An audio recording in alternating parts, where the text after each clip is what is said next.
एक गांव में सविता नाम की एक महिला रहती थी। ऐसे तो सविता की शादी एक मनीष नाम के लड़के के साथ हुई थी।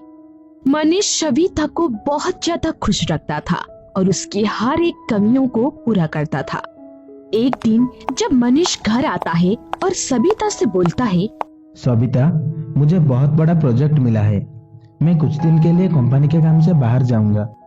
और ये कहकर मनीष जाने ही वाला रहता है, तभी अचानक से उसके घर पुलिस आता है और मनीष को पकड़कर जेल में डाल देती है।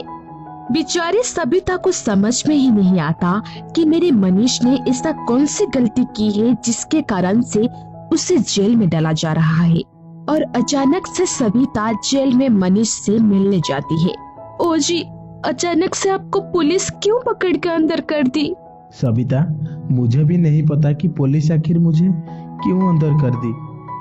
मैंने क्या गुनाह किया है, अभी तक पुलिस ने ये भी नहीं बताया। बेचारी सविता को कुछ भी समझ में नहीं आ रहा था कि अपने पति को बाहर कैसे निकाले।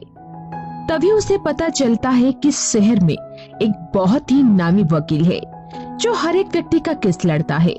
जब वहाँ सविता जाती है तो अचानक से देख के चौंक जाती है, क्योंकि वो वकील कोई और नहीं बल्कि उसका एक्स बॉयफ्रेंड रहता है।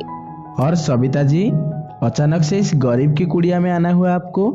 देखो यार, ताना मत मारो, मैं बहुत ही ज्यादा परेशान हूँ। मुझे प्लीज इस परेशानी से बाहर निकालो। अरे यार, अचानक से इस गरीब की कुड़िया में एक तो आप पधारी और ऊपर से कह रही है कि आप मुसीबत में हैं। अरे हमारे जैसे आदमी मुसीबत में रह सकते हैं, आपके जैसे औरत थोड़ी मुसीबत में रह सकते हैं। प्लीज विनोद, ऐसा मत बोलो, मैं सचमुच बहुत ज्यादा मुसीबत में हूँ। अरे मुसीबत में तो मैं भी था जब तुमने मुझे छोड़कर चली गई थी। क्या कमी था मेरे अंदर जो मुझे छोड़ के चली गई थी तुम? देखो विनोद, उस समय बात ही कुछ ऐसी थी। आपको तो पता ही था कि मेरे मम्मी पापा शादी के लिए राजी ही नहीं हो रहे थे, तो इसमें मैं क्या कर सकती थी? अच्छा, तुमने मम्मी पापा से पूछकर मुझे प्यार किया था जो शादी के लिए परमिशन नहीं दे रहे थे? देखो विनोद, जो हो गया सो हो गया, अब प्लीज मेरी मदद तो कर दो। हाँ भाई हाँ, जो हो गया सो हो गया। असल में दिल तो मेरा टूटा था ना। मुझे पता है कि कितना तकलीफ हुई थी मुझे। चलो छोड़ो, खैर बताओ किस प्रॉब्लम में फंसी हो तुम? एक दिन मेरे घर पर पुलिस आई और अचानक से मेरे पति को पकड़कर लेके चली गई। और अभी तक पुलिस ने ये भी नहीं बताया कि आखिर में मेरे पति को क्यों पकड़ के ले गई है। प्लीज विनोद, तुम ही हो जो मेरे पति को बाहर निकाल सकते हो। ठीक है, लेकिन तुम्हें पता है कि मैं फ्री में कोई काम नहीं करता, इसलिए तो तुम्हें मेरे फीस तो देना ही पड़ेगा।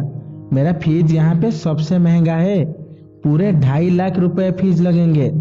उसके बाद में ही मैं काम कर पाऊंगा। अरे नहीं यार, तुम्हें तो पता ही है अभी मेरे पास पैसे भी नहीं है जो मैं तुम्हारी फीस भर सकूं। ठीक है, कोई बात नहीं, मैं पैसा कहाँ मांग रहा हूँ। जो शादी से पहले बाकी था उसे तुम पूरा कर दो। क्या कह रहे हो विनोद? मुझे कुछ भी समझ में नहीं आ रहा है। अरे वही जो एक पति पत्नी के बीच होता है। तुम मेरे साथ एक रात गुजारो, उसके बदले मैं तुम्हारे पति को बाहर निकाल दूंगा।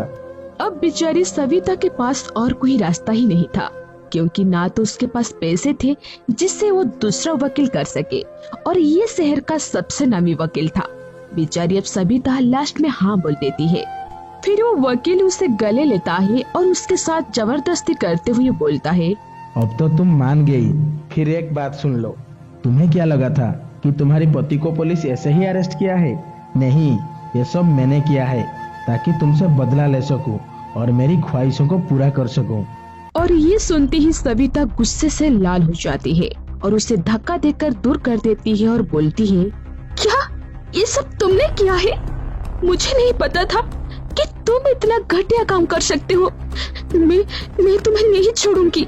फिर सविता वहाँ से भाग जाती है और सीधा पुलिस कमिश्नर के ऑफिस में जाती है और कमिश्नर साहब को सारी बात बताती है। उसके बाद कमिश्नर साहब उस इंस्पेक्टर को बुलाते हैं और उसे इसके बारे में पूछने लगते हैं। फिर वो वकील डर के वजह से सारे गुनाह कबूल कर लेता है और बताता है कि ये सब उस वकील ने करने के लिए बोला था और इसके बदले उसने उसे 2 लाख रुपए दिए थे। ये सब सुनकर कमिश्नर साहब को गुस्सा आ जाता है और उस वकील को जेल में डाल देते हैं और उस इंस्पेक्टर को सस्पेंड कर देते हैं। फिर मनीष जेल से छूट जाता है और घर आता है। उसके बाद सविता और मनीष खुशी खुशी अपना जीवन कटने लगते हैं।